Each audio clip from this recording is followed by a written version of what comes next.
Agora a gente vai para a última etapa do cubo mágico, que é completar esses cantos, né? A peça já está ok, amarelo, vermelho e azul.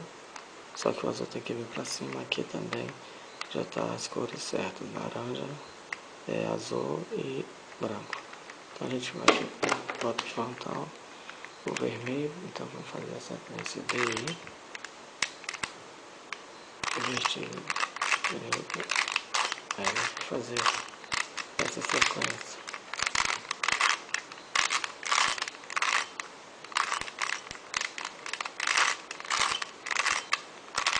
Pronto, agora azul, né?